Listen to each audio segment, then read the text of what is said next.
नित्यं शुद्ध चैतन्यम् अज्ञानादि तदुपहित चैतन्याभ्याम् तप्ताय पिण्डवत् अविविक्तं सन् महावाक्यस्य वाच्यम् विविक्तं सल्लक्ष्यमिति च उच्यते।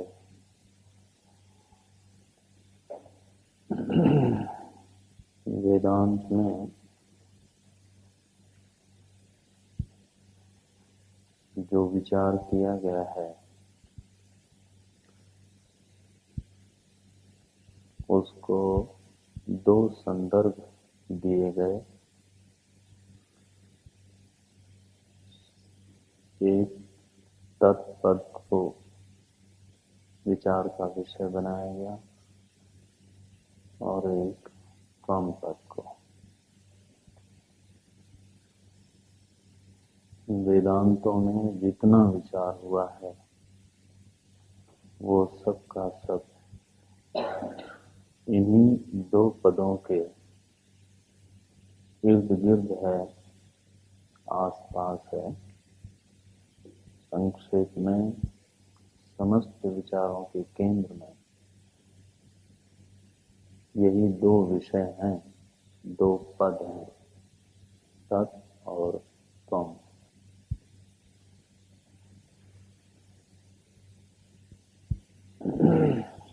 त्वम माने जीव, जो जगत को अनुभव करता है, जो जगत से प्रभावित होता है, जो सुख दुख का, गमनागमन का, कर्म का, भोग का केंद्र बिंदु है, वो तो है त्वम पद। माने मैं। और दूसरा हुआ मेरे अतिरिक्त जो कुछ है वह, मेरे अतिरिक्त जो कुछ है वो सब का सब तत्पद में समाहित है। सच्चाई की बात करें तो यही दो चीज हमारे सामने है। एक तो मैं हूं और एक मेरे अतिरिक्त जगत है। आप इसको जगत नाम देना चाहें जगत नाम दे दें, संसार नाम देना चाहें संसार नाम दे दें, ईश्वर नाम देना चाहें ईश्वर नाम दे दें, ब्रह्म नाम देना चाहें ब्रह्म नाम दे दें। माने जो कुछ कहना हो कहिए, लेकिन इतना तो प्रत्यक्ष अनुभव है कि एक तो मैं हूं, इसमें तो कोई दो राय नहीं है। और दूसरी एक सच्चाई ये भी है कि मेरे अतिरिक्त यह नानात्व है, इसको हम नकार नहीं पाते। इसका विस्तार कितना है, हो सकता है इस विषय में हमारा ज्ञान अधूरा हो। इसमें कितने प्रकार के जीव हैं, हो सकता है इस विषय में भी हमारा ज्ञान अधूरा हो। इसमें देवता रहते हैं कि नहीं रहते हैं, संभव है। श्रद्धा से कुछ लोग कहते हैं रहते हैं, कुछ लोग कहते हैं नहीं रहते। इसमें लोक लोकांतर हैं कि नहीं हैं, क्या कहा जाए। लेकिन इतनी बात तो पक्की ही है कि मेरे अतिरिक्त जगत है, विस्तृत है, नाना है, भोग देता है, कर्म करने का क्षेत्र देता है, हमें प्रभावित करता है, किन्हीं क्षणों में हमें विवश करता है। ये तो है ही है ना, इसको कौन नकार सकता है। तो मैं जो हूं उसको तो वेदांत ने कहा त्वम। और इस मैं के अतिरिक्त जितना कुछ है उसको वेदांत में तत्का कह सकता था। ब्रह्म, ईश्वर भी कह सकता था, जगत भी कह सकता था, लेकिन वेदांत में जो प्रसिद्ध शब्द है वो है तत्। तत् माने होता है वह, तत् माने वह। तो एक तो मैं हुआ और एक वह हुआ। ध्यान रखना, इस शब्द में इतनी व्यापकता है, सर्वनाम है ना। तत् जो है वो सर्वनाम है। सर्वनाम माने इसमें जड़ सत्ता, चेतन सत्ता सभी का समावेश हो जाता है। त्वम में जड़ सत्ता का समावेश नहीं होता क्योंकि वह पुल्लिंग शब्द है। लेकिन तत्, तत् शब्द जो है वह तो नपुंसकलिंग भी है, स्त्रीलिंग भी है और पुल्लिंग भी है, और मद व्यतिरिक्त समस्त का अपने भीतर समावेश करने में सक्षम है। यहां तक कि ईश्वर को भी।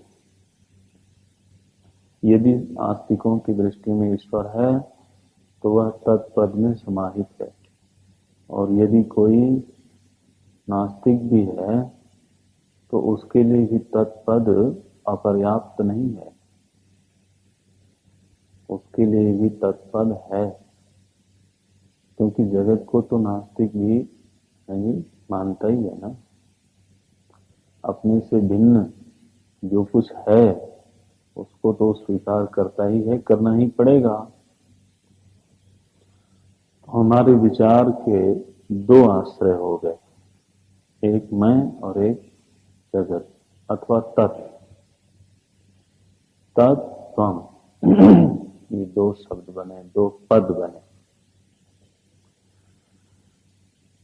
इन दोनों के जब वेदांत में अर्थ किए गए तो अर्थों की दो शैली अपनाई गई। वैसे शब्द में तीन शक्तियां होती हैं अपना अर्थ प्रकट करने की।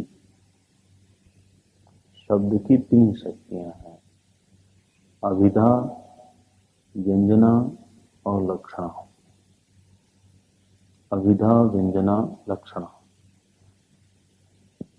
अभिधा माने वाक्य का जो लौकिक अर्थ है, पानी लाओ।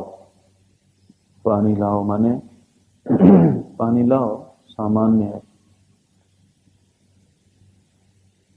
लेकिन ये तो अभिधा वृत्ति है, सामान्य अर्थ ग्रहण किया गया यहाँ पे। व्यंजना में जब सामान्य अर्थ के अतिरिक्त कुछ कुछ और आरोपित हो, कुछ और लक्षित हो, जैसे लोग व्यंग करते हैं, आप तो बृहस्पति हैं, कोई मूर्ख व्यक्ति चला रहा हो और कहेंगे देखो विद्वानों के सिर मोर चले आ रहे हैं, तो इसका वाच्यार्थ तो आप नहीं लेंगे, इसमें व्यंजना है।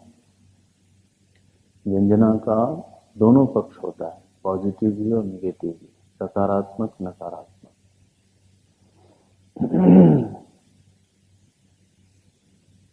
एक पुष्प को अभिधा वृत्ति से देखें तो पुष्प ही है, संध्या की घटना को अभिधा वृत्ति से देखें तो संध्या है, सूर्यास्त हो रहा है।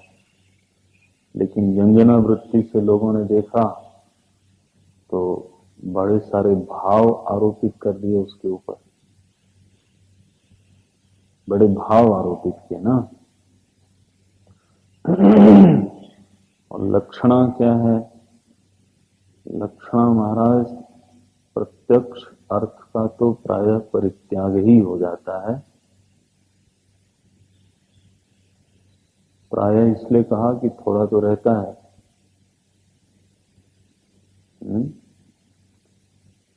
और उसके मूल में कुछ है जिसको दिखाना चाहते हैं वो। तो लक्षणा में त्याग और ग्रहण, यानी वाक्यार्थ के एक अंश का त्याग भी होना चाहिए और एक अर्थ का ग्रहण भी होना चाहिए, तब जाके लक्षणा बनती है।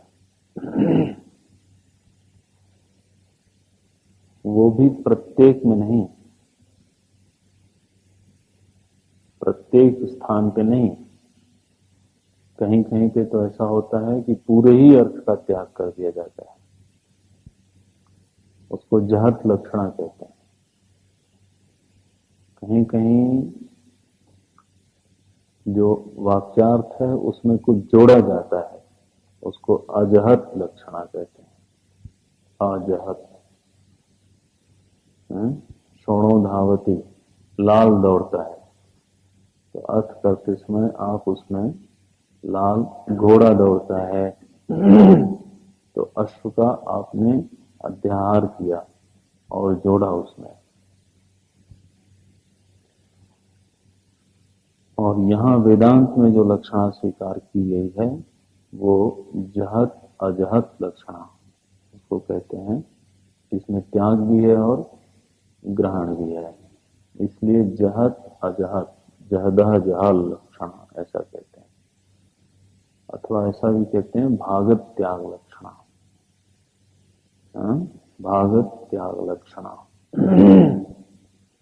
तो साहित्य में अभिधा, व्यंजना और लक्षणा ये 3 वृत्तियां हैं, लेकिन शास्त्र में प्रायः 2 ही वृत्तियां होती हैं। मैं आपको बताऊं, शास्त्र का अर्थ करते समय प्रायः 2 ही वृत्तियों का आश्रय लेते हैं लोग।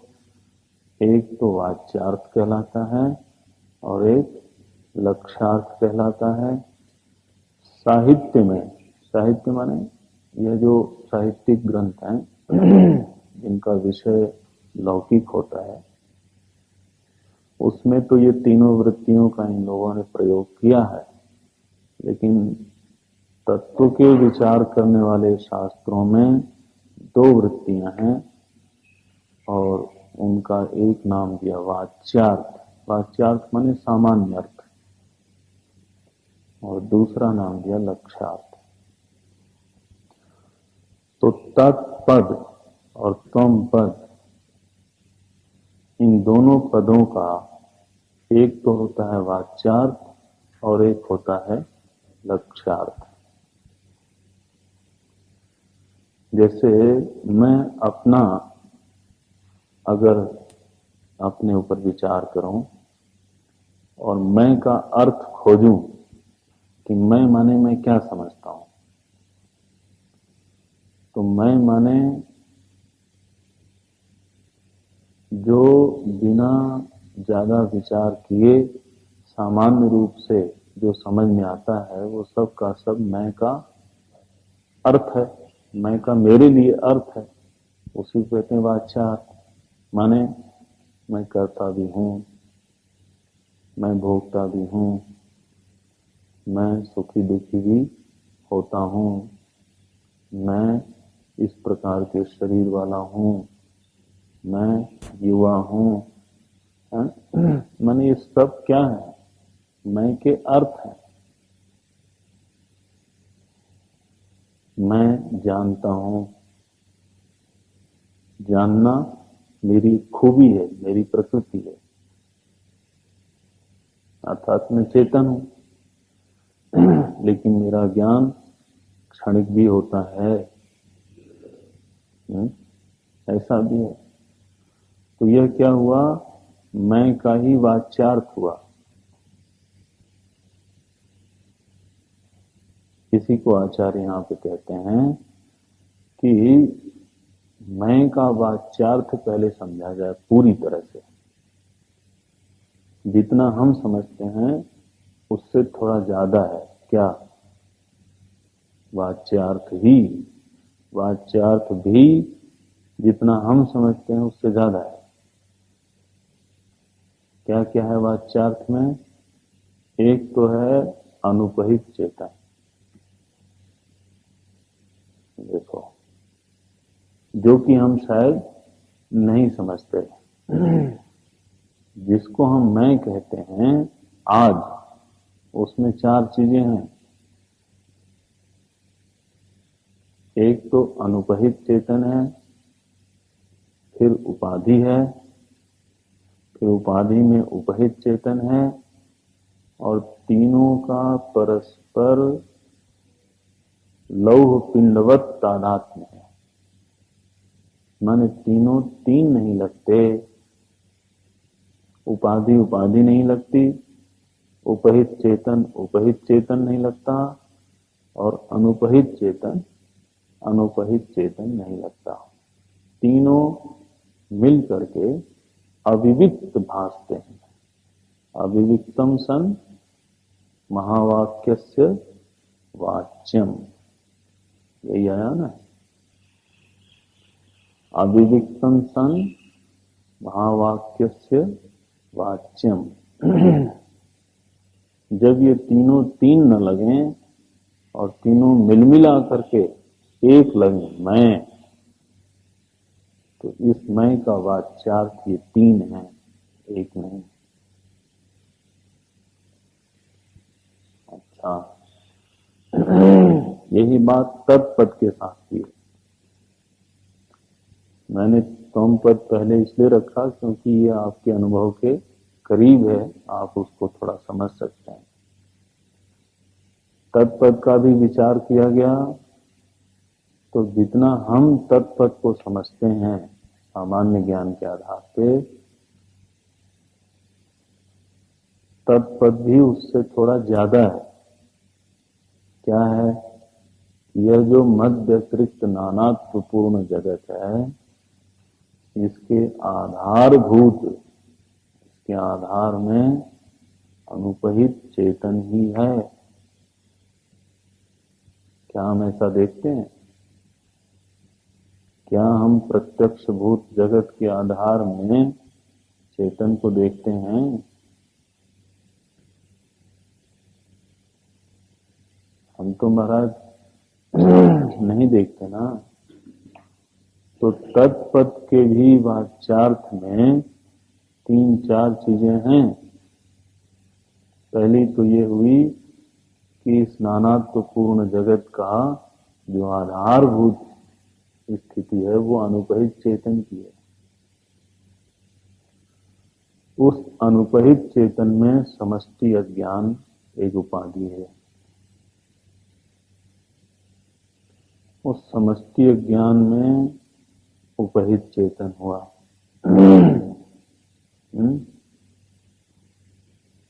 और तीनों तीन नहीं रहे, एक हो गए। तब क्या बना? जगत। तब बना तत्। तत् माने वह। ईश्वर कहने में कोई आपत्ति नहीं है, लेकिन आप न कहना चाहें तो वेदांत कोई बहुत आपको बाध्य नहीं करता है। लेकिन इतनी बात माननी पड़ेगी कि आपके अतिरिक्त जो कुछ है उसमें तीन चीजें हैं। मैं दोहराता हूं, आधार में है चेतन, उस कैसा चेतन? अनुपहित। फिर उसके ऊपर उपाधि समष्टि अज्ञान की, फिर उस समष्टि अज्ञान में उपहित चेतन, और तीनों मिल मिला करके अविविक्त भासते हैं। दो नहीं भासते, एक भासते हैं।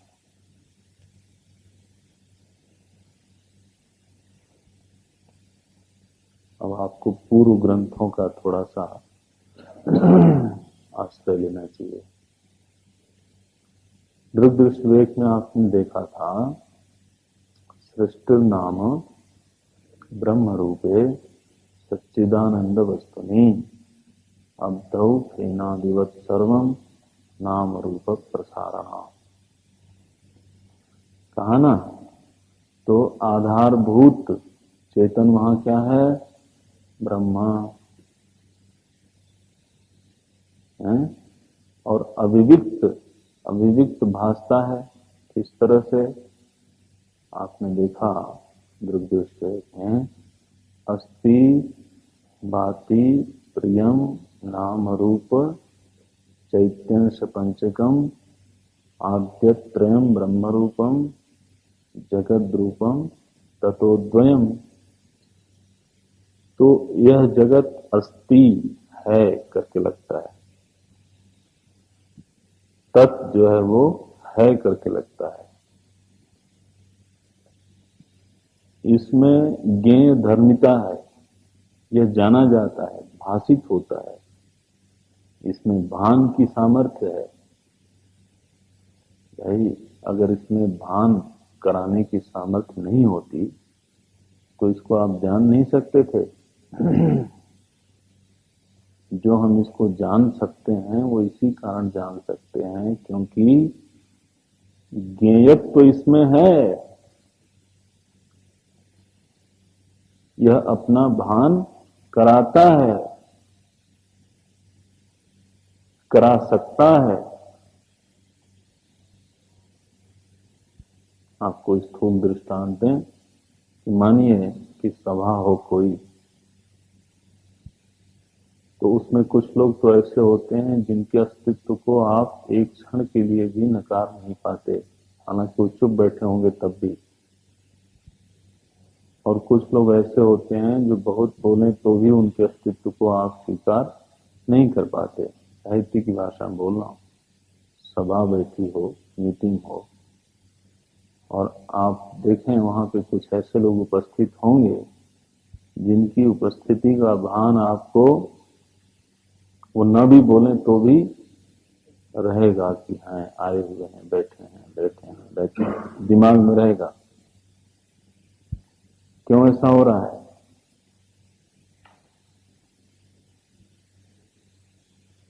क्योंकि उनमें अपने अस्तित्व का भान कराने की क्षमता है। उन्होंने कुछ इतना अर्जित किया है अपने व्यक्तित्व के आसपास कि अगर वो कुछ न भी प्रकट करें, हाँ जी, तो भी आपको तो उसका एहसास होगा ही। यही बात जगत के साथ लागू कर दें तो जगत यदि अपना भान देता है, भान कराता है, तो इसका अर्थ है कि उसमें भान देने की सामर्थ्य भी है। तो अस्थि और भांति दो हो गए, और फिर प्रियता भी है जगत में, है ना, और नाम भी है और रूप भी है। लेकिन यह विविक्त नहीं है, अलग अलग नहीं है। क्या है? अविविक्तम भाति, सब मिल मिला के भाषित होता है यह तत्। इसलिए यह तत्पद का क्या हुआ? वाच्यार्थ हुआ। हम तत्पद का वाच्यार्थ कितने समझते हैं? केवल नाम और रूप को। हम जो तत्पद का इस समय वाच्यार्थ समझते हैं वो इसका विस्तार समझ सकते हैं, थोड़ा बहुत इसका नानात्व तो समझ सकते हैं जी। लेकिन कहिए कि इसके आधारभूत चेतन पे हमारी दृष्टि जाए और फिर इसमें उपहित चेतन पे दृष्टि जाए जी, ऐसा नहीं होता। हमें केवल जगत दिखता है। और समूचा वाच्यार्थ क्या है? कि नाम रूप, उसमें उपहित चेतन होने के कारण ईश्वरता, और ईश्वरता का भी आधार अनुपहित चेतन ब्रह्म है।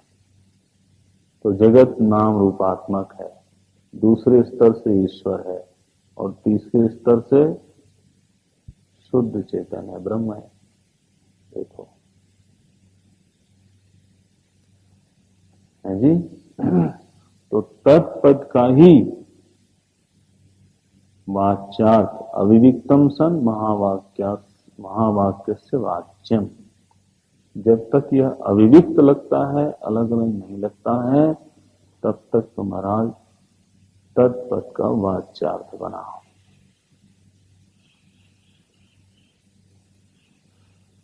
ध्यान रखना, वाच्यार्थ में भी संबंध है।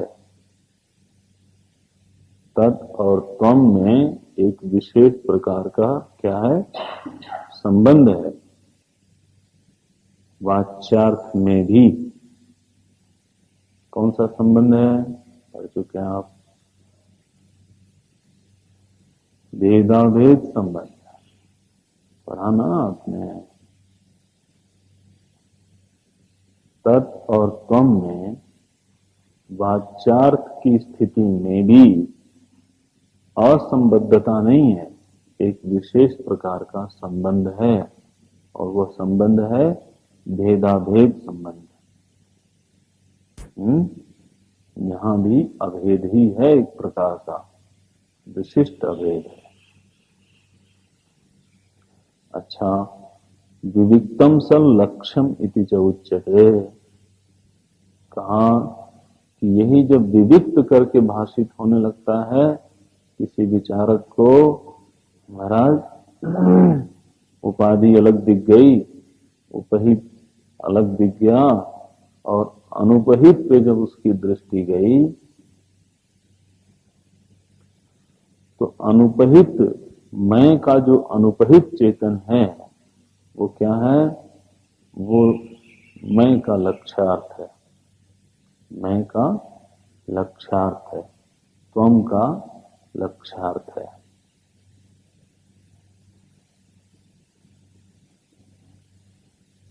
आप बैठें शांति से और उपाधि को देखें, उसमें उपहित चेतन को देखें, और फिर दोनों के आधार में जो अनुपहित चेतन है उस पे दृष्टि जाए, तो आप देखें कि वही जो चेतन है वही सच्चे अर्थों में अहम पद का क्या है, लक्ष्यार्थ है, त्वम पद का लक्ष्यार्थ है। और अनुपहित चेतन तत्पद में भी अगर किसी को दिखे तो वह तत्पद का लक्ष्यार्थ हुआ।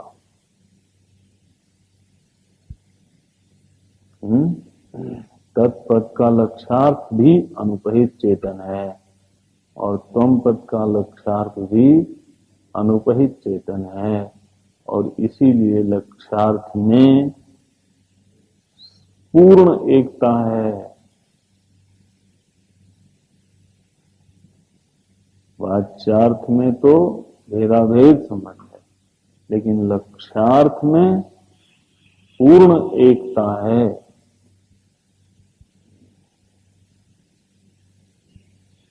लक्ष्यम इति च उच्यते। इस प्रकार से महाराज तत् और त्वम ये दो पद हैं, आप के लिए बड़े काम के हैं, आप इनका आनंद ले सकते हैं।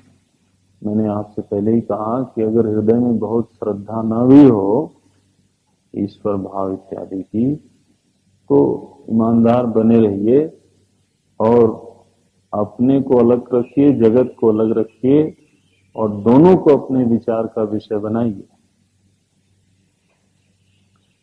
वेदांत के विचार की व्यापकता समझ में आ सकती है कि वेदांत दोनों को विषय बनाता है अपने विचार का, और न केवल विचार का विषय बल्कि वाच्यार्थ का भी अध्ययन करता है, और लक्ष्यार्थ का भी अध्ययन करता है। तो एक प्रकार से देखा जाए तो वेदांत के विचार में कोई चीज छूटती नहीं है, तत्व में ही सारा कुछ आ जाता है। अच्छा, अब आगे पढ़ो। अस्य अज्ञानस्य आवरण विक्षेप नामकम अस्ति शक्तिद्वयम्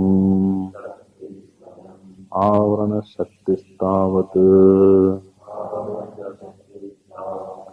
अल्पो अपि मेघः अनेकयोजनायतम् आदित्यमण्डलम् अवलोकयित्री नयनपथविधायकतया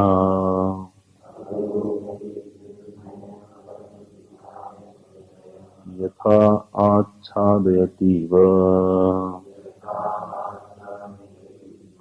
तथा ज्ञानम् परिच्छिन्नम् अपि आत्मानम् अपरिच्छिन्नम् असंसारिणम् अवलोकयित्री बुद्धि विधायकतया आच्छादयतीव तादृशं सामर्थ्यं तत् उक्तम् घनच्छन्नदृष्टिर्घनच्छन्नमर्कम्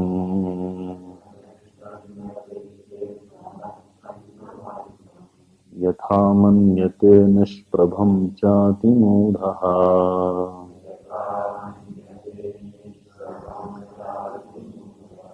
तथा बद्धवद्भाति यो मूढदृष्टेः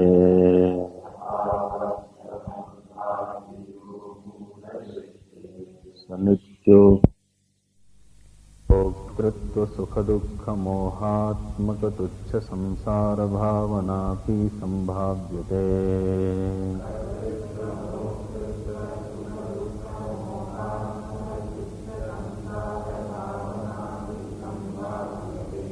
यथा स्वाज्ञानेनावृतायां रज्ज्वां सर्पत्वसंभावना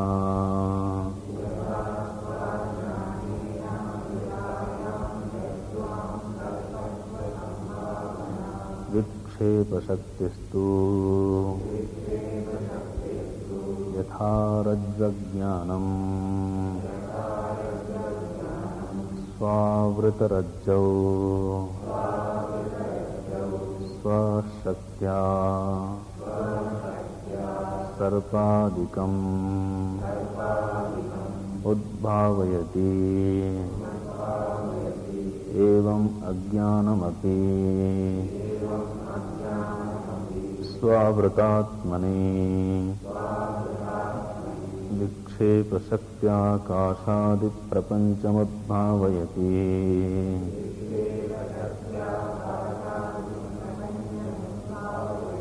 तादृशं सामर्थ्यं तदुक्तम् विक्षेपशक्तिर्लिङ्गादि ब्रह्माणान्तं जगत्सृजयति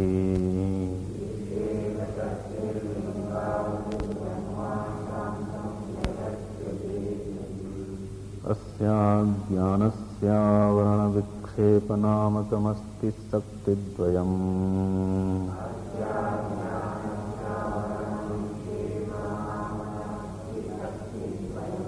आवरणशक्तिस्तावदल्पोऽपि मेघोऽनेकयोजनायतमादित्यमण्डलमवलोकयित्री नयनपथविधायकतया यथाच्छादयतीव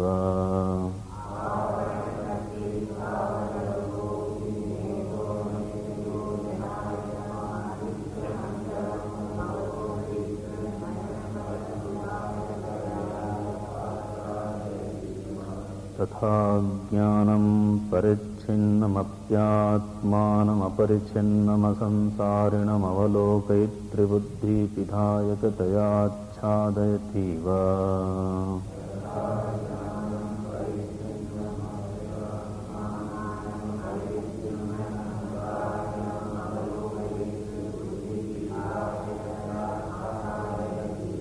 तादृशं सामर्थ्यं तदुक्तम् घनच्छन्नदृष्टिर्घनच्छन्नमर्कम् यथा मन्यते निष्प्रभं चातिमूढः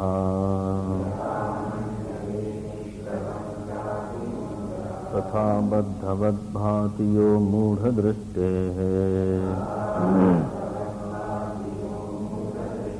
स नित्योपलब्धिस्वरूपोऽहमात्मा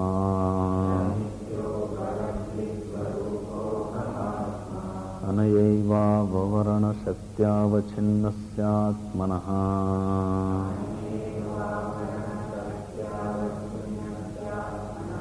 कर्तृत्वभोक्तृत्वसुखदुःखमोहात्मकतुच्छ संसारभावनापि सम्भाव्यते।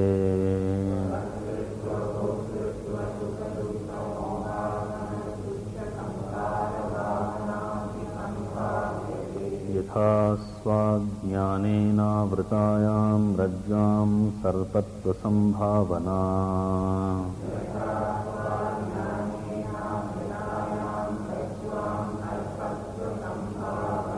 विक्षेपशक्तिस्तु यथा रज्ज्वज्ञानं स्वावृतरज्जौ स्वशक्त्या सर्पादिकमुद्भावयत्येवमज्ञानमपि स्वावृतात्मनि विक्षेपशक्त्याकाशादिप्रपञ्चमुद्भावयति।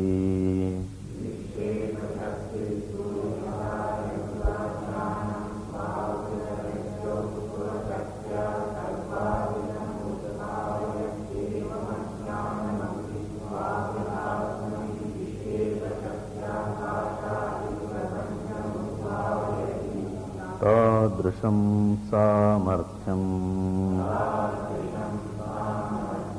तदुक्तं विक्षेपशक्तिर्लिङ्गादि ब्रह्माण्डान्तं जगत्सृजेदिति।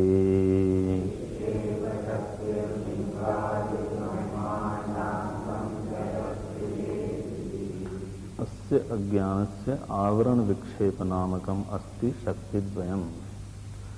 आचार्य कहते हैं इसी अज्ञान की दो शक्तियां हैं। अज्ञान को आवरण नहीं कहा बल्कि अज्ञान की ही दो शक्तियां हैं, ये कहते हैं। अस्य अज्ञानस्य माने पूर्व प्रकृतस्य अज्ञानस्य, जिस अज्ञान की पहले चर्चा हो चुकी है। पहले तो कुछ लक्षण बताए, फिर संख्या की दृष्टि से एकता और अनेकता का निर्वचन किया। उसी अज्ञान की दो शक्तियां हैं, आवरण विक्षेप नामकम। आवरण विक्षेप नामकम, आवरण और विक्षेप नामक दो शक्तियां हैं। अब देखो, शक्तिद्वयम् अस्ति, दो शक्तियां हैं तो द्विवचन होना चाहिए था ना। दो शक्तियां हैं, हिंदी में क्या कहोगे? इसी अज्ञान की आवरण और विक्षेप नाम की दो शक्तियां हैं, लेकिन इन्होंने लिखा है शक्तिद्वयम् अस्ति, तह नहीं बल्कि अस्ति। दो शक्तियां हैं, इसका भी कोई प्रयोजन है। आवरण शक्ति ही तावत, फिर आवरण शक्ति का थोड़ा सा लक्षण करते हैं। आवरण शक्ति ही तावत, आवरण शक्ति इसमें से कैसी है? कहते हैं, पहले दृष्टांत दिए इन्होंने। अल्पोपि मेघः अनेक योजनायतम आदित्यमंडलम अवलोकयित्री नयनपथ पिधायकतया यथा आच्छादयति इव। जैसे मेघ तो छोटा होता है, बादल जो है वो सूर्य की अपेक्षा आकार में अत्यंत लघु है, अल्प है, छोटा है। लेकिन अवलोकयित्री नयनपथ पिधायकतया, देखने वाले की जो दृष्टि है उस दृष्टि पथ को ढकने में सामर्थ है। बादल जो है वो आंख को नहीं ढकता, क्या करता है? दृष्टि पथ को ये शब्द लिखा। नयन पथ, नयन पथ माने दृष्टि पथ को, जिस रास्ते से हमारी आंख देखती है उस रास्ते में ही वो खड़ा हो जाता है। अवलोकयित्री माने देखने वाला, अवलोकयित्री नयन पथ पिधायकतया, पिधायक माने आच्छन्न करना, ढक देना, पिधान कर देना, पिधान माने ढक देना। तो मेघ क्या करता है, वह सूर्य को नहीं ढकता, वह दृष्टि को भी नहीं ढक सकता। सच्ची बात तो यही है। वह क्या करता है, दृष्टि पथ पिधायकतया, वह नयन पथ को ही ढकता है। और ऐसा करने से होता क्या है, सूर्य देखने वाले को नहीं देखता, सूर्य की अनुपलब्धि हो जाती है। किसके लिए, देखने वाले के लिए। इसी तरह से कहते हैं तथा, इसीलिए कहा आच्छादयति इव, मानो आच्छादन करता है, सच में आच्छादन नहीं करता। कहते हैं तथा, बिल्कुल ठीक इसी प्रकार से अज्ञानम परिच्छिन्नम अपि, अज्ञान जो है वो परिच्छिन्न होने के बाद भी, अब देखो महाराज, अज्ञान का एक लक्षण ये भी अलग से नोट कर लेना कि उसको आचार्य ने यहां पे परिच्छिन्न कहा है। परिच्छिन्न जो है वो किस दृष्टि से है?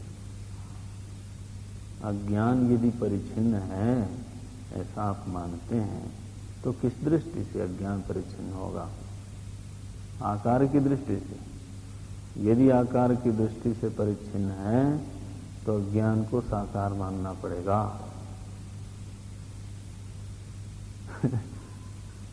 अज्ञान में आकार है जी, अज्ञान में भी आकार संभव है?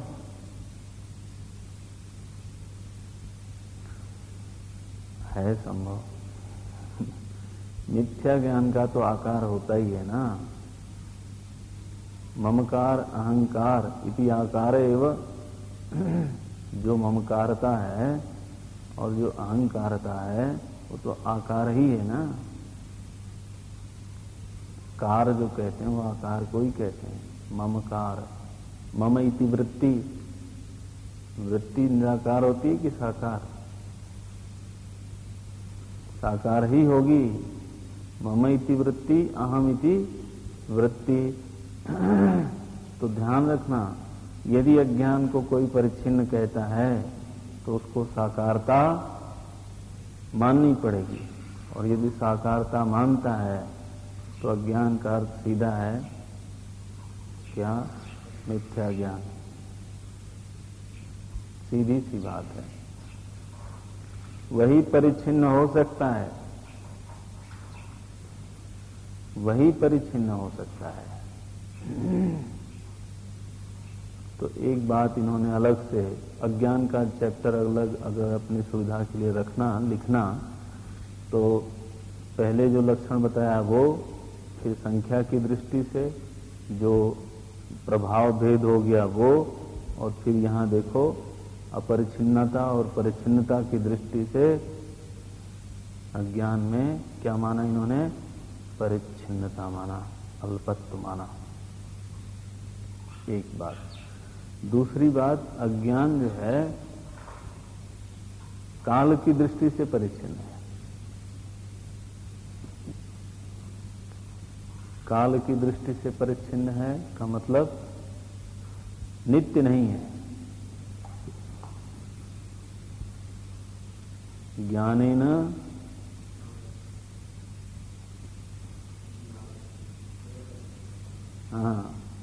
ज्ञानेन निवर्तित, ज्ञान के द्वारा निवर्त हो जाने के कारण, निवर्तितत्वात्, निवर्तितत्वात् काल दृष्टया अपि परिच्छिन्नम अज्ञानम, ऐसा कहो।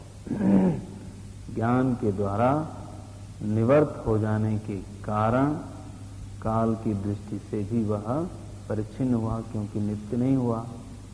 तो परिच्छिन्नता जो है एक तो देश दृष्टि से होती है, देश दृष्टि से जो परिच्छिन्न होगा वो निश्चित साकार होगा, निश्चित। और दूसरी परिच्छिन्नता होती है काल दृष्टि से। जो काल में कभी न कभी मर जाए वो क्या है? परिच्छिन्न है।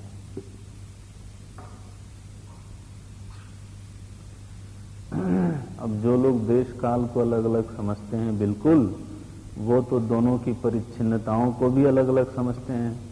लेकिन कुछ ऐसे भी विचारक हैं जिन्होंने दोनों को अलग अलग, बिल्कुल अलग अलग नहीं माना। उन्होंने कहा कि यदि कोई चीज काल में परिच्छिन्न है तो वो देश में भी परिच्छिन्न होगी, और यदि कोई चीज देश में परिच्छिन्न है तो वो काल में भी होगी। इसका मतलब जो अनित्य है वो साकार ही होगा। निष्पत्ति क्या निकली? जो अनित्य है वो साकार होगा महाराज, और जो साकार होगा वो उल्टा अनित्य होगा। ये भी निष्पत्ति साथ में रखो। जो साकार वो अनित्य, जो अनित्य वो साकार।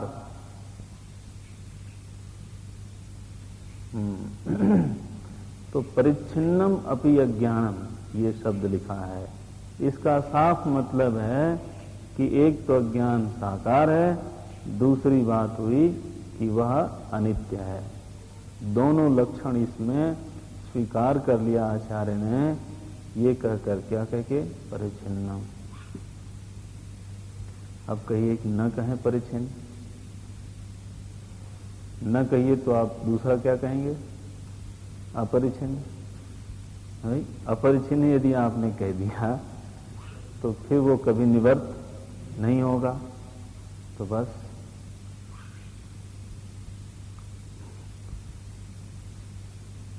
इसलिए महाराज ये तो बिल्कुल साफ सिद्ध है कि अज्ञान को साकार होना ही चाहिए, परिच्छिन्न होना ही चाहिए, अनित्य होना ही चाहिए। और अगर ऐसा कोई नहीं मानता है तो पता नहीं कैसे नहीं मानता है। ये तो कॉन्सिक्वेंसेज है ना, एक दूसरे से जुड़ी हुई चीजें हैं। अच्छा महाराज, इन्हीं की परिच्छिन्नम अपि आत्मानम अपरिच्छिन्नम। आत्मा कैसी है? कहते हैं अपरिच्छिन्न है। अपरिच्छिन्न आत्मा को कैसी है? और असंसारिणम। आत्मा के लिए दो विशेषण दिए, आत्मानम अपरिच्छिन्नम असंसारिणम। जो असंसारी आत्मा है, अपरिच्छिन्न आत्मा है, उसको परिच्छिन्न अज्ञान ढक देता है। आवरण माने उसको छिपा देता है। क्या छिपाता है? आत्मा के ऊपर पड़ जाता है या आत्मा को अनुभव करने वाले के ऊपर पड़ जाता है? दोनों दो हों तो भाई ठीक भी है। ये आपको उपदेशसार में ये चर्चा आई थी कि वहां आत्मा का दृष्टा और ज्ञान का ज्ञाता और ज्ञान का विषय दोनों कौन है? एक ही है।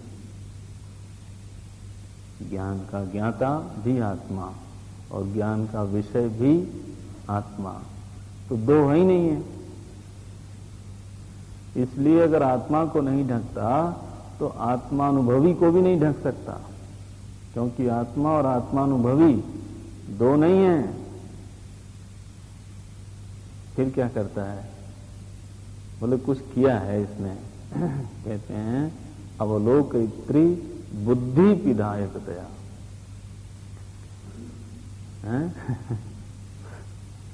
ये क्या करता है? ये बुद्धि को ढकता है,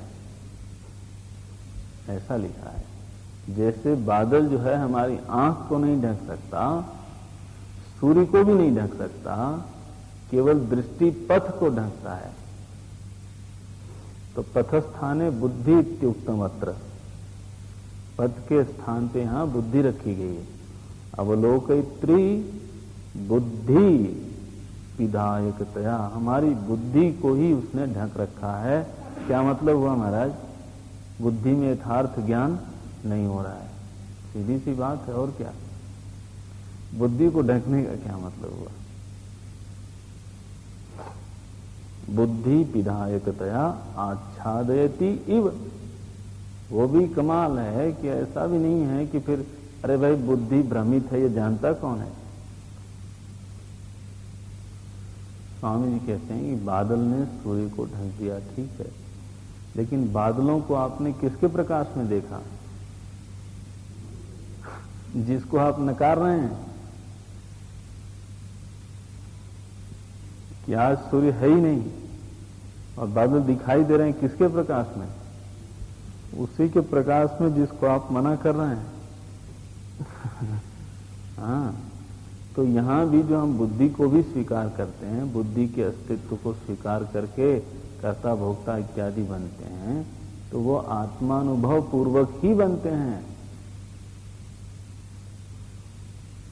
आत्मानुभूति न हो तो प्रवृत्ति कौन करेगा?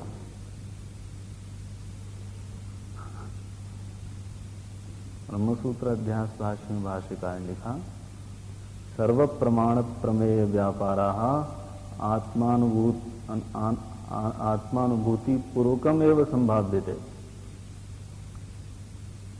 आत्मानुभव पूर्वक,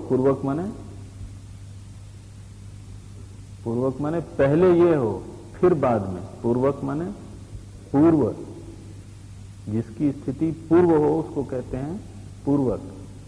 जैसे कहते हैं द्वेष पूर्वक काम किया, माने काम के पहले क्या था? द्वेष था। तो पूर्वक माने पहले जिसकी स्थिति हो। तो महाराज आच्छादयति इव तादृशम सामर्थ्यम, अज्ञान में यही एक सामर्थ्य है। इस सामर्थ्य को कहते हैं आवरण। इस सामर्थ्य विशेष को ही कहते हैं आवरण। यह सामर्थ्य किस में है? अज्ञान में है। कैसा है ज्ञान? परिच्छिन्नम सदसद्भ्याम अनिर्वचनीयम। आचार्य ने लिखा है यहाँ ज्ञान विरोधी, भाव रूपम इत्यादि इत्यादि। हाँ जी। अच्छा, तदुक्तम, ये जो श्लोक है वो हस्तामलकाचार्य जी का है। हस्तामलकाचार्य जी ये भगवान शंकराचार्य जी के एक बड़े प्रधान शिष्य हुए। 4 शिष्यों में से एक थे। बड़े भोले भाले, महाराज दुनियादारी से बिल्कुल अछूते थे। तो घर के लोग तो इनको पागल समझते थे। तो शंकराचार्य जी भ्रमण करते करते गांव में पहुंचे तो लोगों ने कहा, महाराज ये आपके लायक है, क्योंकि जो पागल हो साधु जो दुनियादारी के काम में ना आवे उसको साधु बना दो, बस यही लोग समझते हैं। तो बोले बिल्कुल आपके लिए फिट है। शंकराचार्य ने देखा है, उनकी दृष्टि देख लिया उन्होंने पूछा कौन हो तुम? हस्तामलकाचार्य जी से पूछा कि कौन हो तुम? तो उन्होंने जो उस समय श्लोक बोले, उस समय अल्प आयु थी महाराज, उसी समय श्लोक बोले, वही श्लोकों में से एक ये भी है, सनित्योपलब्धि स्वरूप वो हम आत्मा। यही हस्तामलकाचार्य ने कहा, मैं नित्य उपलब्धि स्वरूप, कभी आगे जाके नहीं, नित्य उपलब्धि स्वरूप आत्मा मैं हूं। सनित्योपलब्धि स्वरूपो हम आत्मा। तो कुछ लोगों को तो उपलब्ध नहीं होती, ऐसा लगता है। बोले वो वही कहानी है, घनच्छन्न दृष्टि। घन से, बादल से आच्छन्न दृष्टि हो जाती है। घनच्छन्न मर्कम यथा मन्यते। लोग मानते हैं कि सूर्य, अर्कम माने सूर्य, सूर्य ही छिप गया, सूर्य ही आच्छन्न हो गया, यथा मन्यते निष्प्रभम। कौन मानता है ये? चाति मूढ़। ये भी कहा इन्होंने कि अत्यंत जो मूर्ख होता है वैसा मानता है। यथा मन्यते निष्प्रभम चाति मूढ़। लोग ऐसा मानने लग जाते हैं कि अर्क जो है वो निष्प्रभ हो गया, आच्छन्न हो गया। कौन? अति मूढ़ लोग ऐसा मानते हैं। बिल्कुल ठीक ऐसे ही तथा बद्धवत भाति यो मूढ़ दृष्टि। मूढ़ दृष्टि से जो बद्धवत भाति, बंधन में पड़ा हुआ सा दिखता है, सच में तो वह आत्मा ही है महाराज। स नित्योपलब्धि स्वरूप हम आत्मा। मैं नित्योपलब्धि स्वरूप आत्मा हूं। शंकराचार्य ने कहा कि बस बिल्कुल ये हमारे काम का लड़का है। अब हम इसको ले जाएंगे। उन लोगों ने कहा ले जाओ, तो ले आए। तो 4 प्रमुख शिष्यों में से एक हस्तामलकाचार्य जी हुआ। उनका श्लोक है, पुष्ट करने के लिए उद्धरण दिया है। आगे चर्चा कल करेंगे।